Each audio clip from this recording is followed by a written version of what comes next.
আমার স্বামী বিদেশ থেকে এসেছে আজকে ৫ বছর পরে। এসে সে আমাকে বলল, "কেমন আছো তুমি?" আমি বললাম যে, "হ্যাঁ, ভালো আছি। কোনো অসুবিধা নেই তো তোমার?" "না, কোনো অসুবিধা নেই।" তখন তাকে বললাম, "আচ্ছা তুমি ফ্রেশ হও। আমি তোমার জন্য খাবার নিয়ে আসছি।" তখন সে ফ্রেশ হলো। তারপরে আমি খাবার টেবিলে দিলাম, খাবার খেলো। তারপর বলল যে, "আচ্ছা আমি এখন খাবার খেয়ে একটু রেস্ট নেবো। তারপরে আমরা বিকেলবেলা ঘুরতে যাবো। তুমি কিন্তু একটা নীল শাড়ি পরবা আর অবশ্যই সুন্দর, সুন্দর গহনা পরবা আর ভালোভাবে সাজুগুজু করবা। অনেকদিন পরে তোমাকে নিয়ে আমি ঘুরতে যাচ্ছি, প্রায় ৫ বছর পরে।" তখন তাকে আমি বললাম, "আমি নীল শাড়ি কোথায় পাবো? আর গহনাগাটিই বা পাবো কোথায়? আমার তো হাতে গোনা ৩-৪ টা জামাকাপড়। তাও আবার ওই যে সবসময় বাসায় যেগুলো পরি সেই জামাকাপড়। আমার তো ভালো কোনো কাপড় নেই।" আর আমার হাসব্যান্ড আমাকে বলল, "মজা করছো আমার সাথে?" আমি বললাম, "না, কেন তোমার সাথে আমি মজা করব?" বলে যে, "তাহলে তোমাকে যে প্রতি মাসে, মাসে আমি ৳৫,০০০ করে হাত খরচের টাকা দেই, ওটা তুমি কি করো? আর গত মাসেই তো মায়ের কাছে আমি ৳১,০০,০০০ দিলাম তোমার গহনা কেনার জন্যে। তাহলে সেগুলো তুমি কি করেছো?" তখন আমি একটু হেসেই বললাম, "গহনাগাটি আর প্রতি মাসে ৳৫,০০০। এটা তো আমার কাছে বিলাসিতা, তাই না? আমি কোথায় পাবো বলো গহনাগাটি? আর কেই বা দিবে আমাকে ৳৫,০০০।" পরে বলে, "মজা করো না আমার সাথে।" তখন আর কান্নাটা থামিয়ে রাখতে পারলাম না। তখন হাউমাউ করে কেঁদে দিলাম। এমন সময় পাশের রুম থেকে আমার শাশুড়ি মা দৌড়ে আসলো। "কি হয়েছে বাবা? তোর বউ নিশ্চয়ই তোর সাথে ঝগড়াঝাটি করেছে, অশান্তি বাধিয়েছে।" তখন সে বলল, "মা তুমি চুপ করো। ওর কোনো ভালো জামাকাপড় নেই কেন? আজকে আমি ৫ বছর পরে বিদেশ থেকে এসেছি। ও কেন একটা পুরনো জামা পরে আছে?"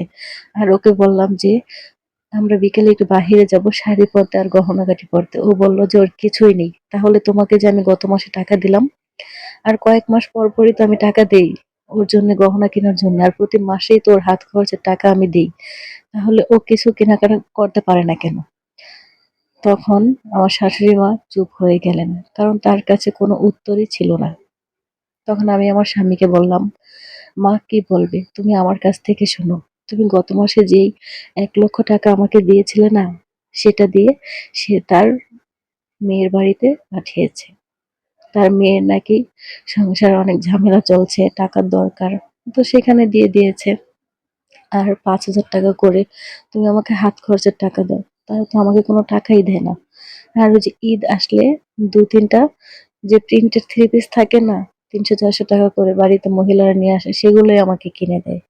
আর ওই যে বললা যে আমি তোমার সাথে কেন ঠিকঠাক ভাবে কথা বলি না ফোনে? তারা তো আমাকে কথাই বলতে দেয় না। আর তোমার বাসায় যে একটা ছোট বোন আছে, ও তো আমার থেকে অনেক ছোট। কিছু হলেই ও আমার গায়ে হাত তোলে।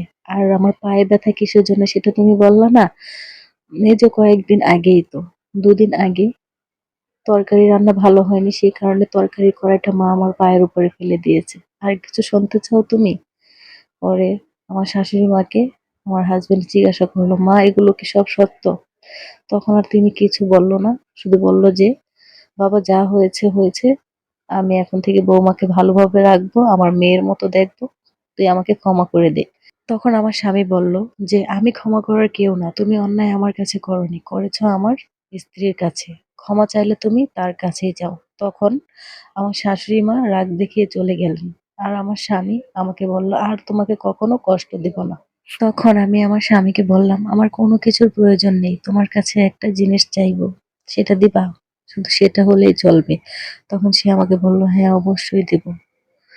বললাম যে, "তুমি আর কখনো প্রবাসে যেতে পারবে না। তুমি এখানে যদি আমাকে ডাল ভাত খাইয়ে রাখো, আমি তাতেই খুশি।"